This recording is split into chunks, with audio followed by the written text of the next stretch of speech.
नमस्कार। आज आषाढ पौर्णिमा शके 1938 गुरुपौर्णिमा सादर करत आहोत ठाणे वार्ता। ठळक घडामोडी।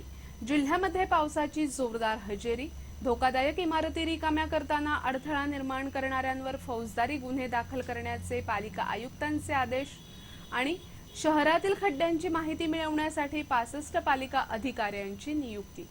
या आणि इतर घडामोडी विस्तृतपणे पण काही क्षणातच। ठाणे वार्ता पहा श्रीस्थानक वाहिनीवर। आता सकाळी 9:15 पासून रात्री 9:15 पर्यंत ठाणे वार्ता, ठाण्यातील पहिलं दृकश्राव्य माध्यम। श्रीस्थानक वाहिनी ठाण्याची स्वतःची वाहिनी। ठाण्यातील घडामोडी, कार्यक्रम, वादविवाद, अगदी गाणी, नाटक याचा आनंद घर बसल्या पहा श्रीस्थानक वाहिनी। आपल्या ठाण्याचं हक्काचं व्यासपीठ श्रीस्थानक वाहिनी। ठाणे वार्ता आता संकेतस्थळावर देखील ठाणेवार्ता.com वर क्लिक करा आणि ठाण्याच्या घडामोडी जाणून घ्या। ठाण्यातील पहिलं ऑनलाईन माध्यम ठाणेवार्ता.com। नमस्कार मंडळी, दर रविवारी पाहायला विसरू नका। नमस्कार मंडळी, आपल्या प्रश्नांचं थेट उत्तर। ठाणे वार्ता पहा श्रीस्थानक वाहिनीवर। आता सकाळी 9:15 पासून रात्री 9:15 पर्यंत ठाणे वार्ता, ठाण्यातील पहिलं दृकश्राव्य माध्यम। गुरुर् ब्रह्मा गुरुर् विष्णू गुरुर्देवो महेश्वरा गुरुर् साक्षात परब्रह्म तस्मै श्री गुरवे नमः। आज गुरुपौर्णिमा। ठाणे वार्ता परिवारातर्फे तमाम गुरूंना विनम्र अभिवादन। गेले काही दिवस विश्रांती घेतलेल्या पावसानं काल संध्याकाळपासून जोरदार हजेरी लावली आहे। जिल्ह्यामध्ये गेल्या 24 तासात सरासरी 85 मिलीमीटर पावसाची नोंद झाली आहे। जिल्ह्यामध्ये सर्वात जास्त म्हणजे 122 मिलीमीटर पाऊस कल्याणमध्ये, तर सर्वात कमी म्हणजे 44 मिलीमीटर पाऊस शहापूरमध्ये झालाय। ठाण्यामध्ये 66, मुरबाड 91, उल्हासनगर 108, अंबरनाथ 96 तर भिवंडीत 70 मिलीमीटर पाऊस झालाय। गेल्या वर्षीच्या तुलनेत जिल्ह्यात जवळपास दुप्पट पाऊस झालाय। गेल्या वर्षी आजच्या तारखेपर्यंत सरासरी 606 मिलीमीटर पावसाची नोंद झाली होती, तर यंदा आजपर्यंत 1140 मिलीमीटर पाऊस झाला आहे। ठाणे शहरात सकाळी 8:30 पर्यंतच्या 24 तासात 74 मिलीमीटर पाऊस झाला आहे, तर त्यानंतरच्या 3 तासात 66 मिलीमीटर पावसाची नोंद झाली आहे। या जोरदार पावसामुळे महाराष्ट्र विद्यालय, वंदना चित्रपटगृह, राम मारुती रस्ता, 3 पेट्रोल पंप, गोखले रस्ता अशा सखल भागात पाणी साचलं होतं। मुंब्रा कौसामध्येही पाणी साचल्याच्या घटना पाहायला मिळाल्या। मुंब्रा बाजार, रशीद कंपाऊंड अशा विविध ठिकाणी पाणी भरल्यामुळे नागरिकांना त्या पाण्यातून वाट काढत चालावं लागत होतं। या पावसामुळे काही ठिकाणी जुन्या घरांची पडझड झाली, तर काही ठिकाणी झाडं पडण्याच्याही घटना घडल्या। ठाणे महापालिका क्षेत्रातील धोकादायक इमारती रिकाम्या करताना अडथळा निर्माण करणाऱ्यांवर फौजदारी गुन्हे दाखल करण्याचे निर्देश महापालिका आयुक्त संजीव जयस्वाल यांनी सहाय्यक आयुक्तांना दिले आहेत। प्रत्येक सहाय्यक आयुक्तांनी आठवड्याभरात C1 आणि C2 संवर्गातील सर्व इमारती खाली करण्याच्या सूचनाही आयुक्तांनी दिल्या आहेत। पावसाळ्यात नागरिकांना भेडसावणाऱ्या विविध समस्यांचा आढावा घेण्यासाठी आयुक्तांनी सर्व उपायुक्त, सहाय्यक आयुक्त, नगर अभियंता, उपनगर अभियंता, प्रभाग समितीचे सर्व कार्यकारी अभियंता यांची एकत्रित बैठक आयोजित केली होती। या बैठकीत त्यांनी या सूचना दिल्या। धोकादायक इमारती कोणत्याही परिस्थितीत खाली करून त्याचा अहवाल पुढील सोमवारपर्यंत सादर करण्याचे आदेश त्यांनी सर्व सहाय्यक आयुक्तांना दिले। त्यानंतरही एखाद्या प्रभागामध्ये इमारती पूर्णतः रिकाम्या झाल्या नाहीत, तर त्या संबंधित अधिकाऱ्याशी स्वतंत्रपणे चर्चा करून त्यावर निर्णय घेण्यात येईल। मात्र अशा इमारती रिकाम्या करताना कुणाही व्यक्तीनं अडथळा निर्माण केल्यास त्याच्यावर फौजदारी गुन्हे दाखल करण्याचे आदेश आयुक्तांनी सहाय्यक आयुक्तांना दिले आहेत। मानी व अभिहस्तांतरण म्हणजे डीम कन्व्हेन्स करण्याची पद्धत आता शासनानं अधिक सोपी केली असून गृहनिर्माण संस्थांनी याचा फायदा घेऊन आपल्या गृहसंकुलाचं अभिहस्तांतरण करून घ्यावं असं आवाहन जिल्हाधिकारी महेंद्र कल्याणकर यांनी केलं। मानी व अभिहस्तांतरणासाठी जिल्ह्यातील पहिली लोक अदालत आज झाली, त्यावेळी जिल्हाधिकारी बोलत होते। या लोक अदालतीत एकूण 31 प्रकरणं दाखल झाली। पूर्वी अभिहस्तांतरणासाठी विविध प्रकारची 31 कागदपत्र सादर करावी लागत असत, मात्र आता फक्त 8च कागदपत्र सादर करावी लागणार आहेत। यामध्ये गृहनिर्माण संस्थेच्या भोगवटा प्रमाणपत्राचा प्रश्न महत्त्वाचा असेल. गेल्या 2 महिन्यात 12 प्रकरणं निकाली काढण्यात आल्याची माहिती यावेळी जिल्हाधिकाऱ्यांनी दिली. भोगवटा प्रमाणपत्र नसलेल्या गृहनिर्माण संस्थांची अनेक प्रकरणं असून हा प्रश्न प्राधान्यानं सोडवण्याचा शासनाचा मानस असल्याचं जिल्हाधिकाऱ्यांनी सांगितलं. आता दुसरी लोक अदालत येत्या 20 सप्टेंबरला आयोजित करण्यात आली आहे. परिवहन सेवेचे व्यवस्थापक सुधीर राऊत यांची तातडीनं हकालपट्टी करून त्यांना पुन्हा शासनाकडे परत पाठवण्याचे आदेश ठाणे परिवहन समितीचे सभापती दशरथ यादव यांनी दिले.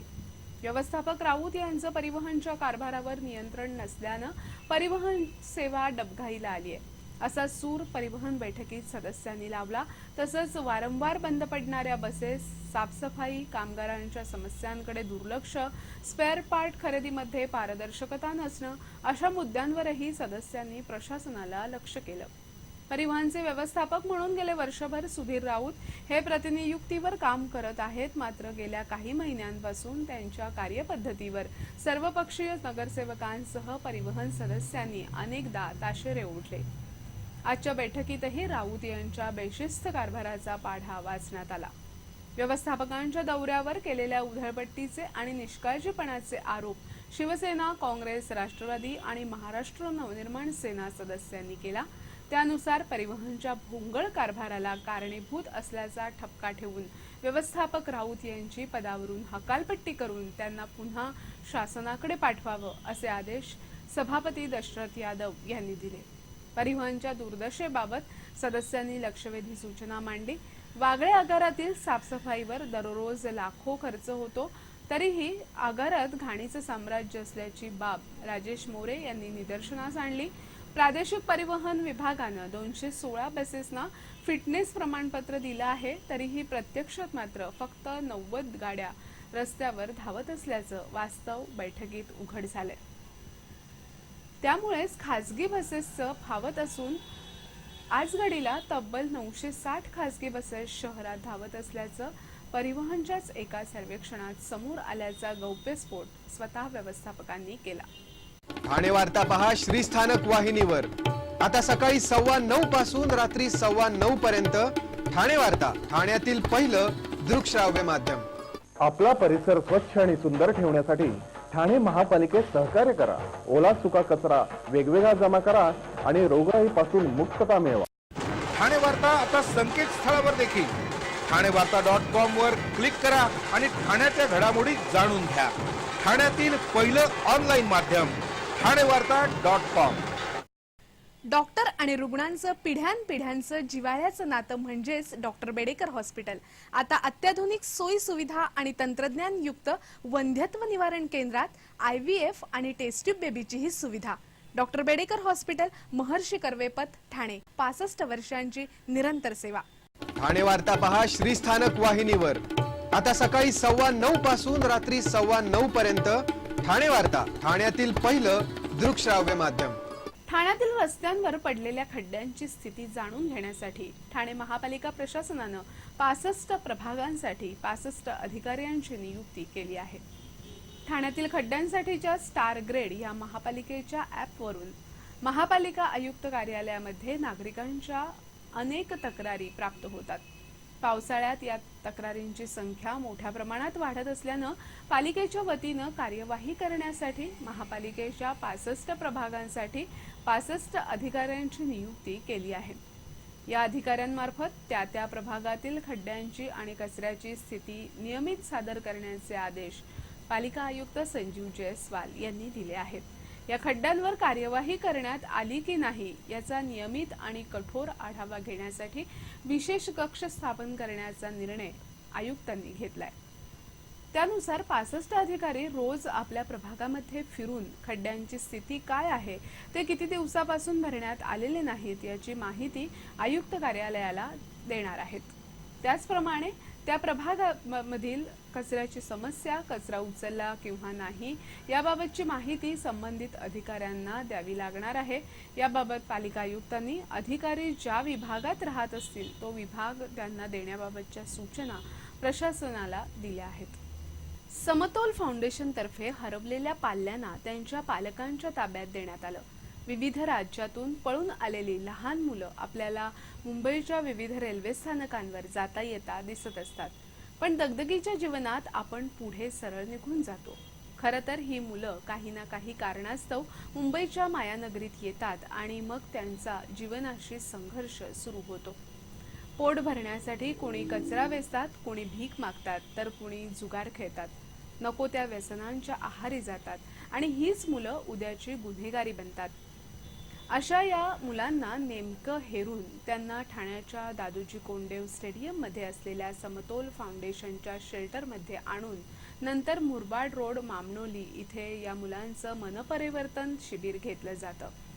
या शिबिरात त्यांच्यावर संस्कार घडवून चांगला मार्ग दिला जातो. त्यांना जडलेल्या व्यसनातून बाहेर काढलं जातं, त्यांचं मनपरिवर्तन केलं जातं आणि आई वडिलांच्या स्वाधीन केलं जातं. आतापर्यंत समतोलनं 6000 मुलांना त्यांच्या कुटुंबाशी जोडून दिलंय. या मुलांचा IQ आणि EQ प्रचंड असतो. त्याचा योग्य वापर झाला तर हीच मुलं उद्याचं भविष्य चांगल्या प्रकारे घडवू शकतील. यांची योग्य जपणूक आपण सर्वांनी केली पाहिजे, असं प्रतिपादन समतोल फाउंडेशनचे विश्वस्त आमदार संजय केळकर यांनी केलं. या कार्यक्रमात करण राठोड उत्तर प्रदेश, राजू नायक मनमाड, राजेश जैन गुजरात, मेघश्याम रेड्डी, प्रेमलाल पवार, विकास तिवारी आदींना त्यांच्या पालकांकडे सुपूर्द करण्यात आलं. यावेळी ताटातूट झालेल्या मायलेकरांची भेट होताना संपूर्ण सभागृह भावूक झालं होतं. आषाढ पौर्णिमा म्हणजेच गुरुपौर्णिमा आज सर्वत्र भक्तिभावानं साजरी झाली. गुरुपौर्णिमेच्या निमित्तानं आज विविध कार्यक्रमांचं आयोजन करण्यात आलं होतं. सकाळपासूनच श्री साईबाबा, गजानन महाराज, अक्कलकोट स्वामी समर्थ अशा विविध मंदिरांमध्ये भक्तांनी दर्शनासाठी गर्दी केली होती. अनेक ठिकाणी पादुका पूजन तसंच धार्मिक कार्यक्रमांचं आयोजन करण्यात आलं होतं. फुलांच्या दुकानासमोर विद्यार्थ्यांची फुलं खरेदी करण्यासाठी गर्दी झाल्याचं दिसत होतं. गुरुपौर्णिमेच्या निमित्तानं एकीकडे भक्तिभाव प्रकट होत असतानाच दुसरीकडे या दिवसाचा फायदा करून घेण्याचा कल दिसत होता. आज फुलांचे, विशेषतः गुलाबाचे तसंच हारांचे भाव गगनाला भिडले होते.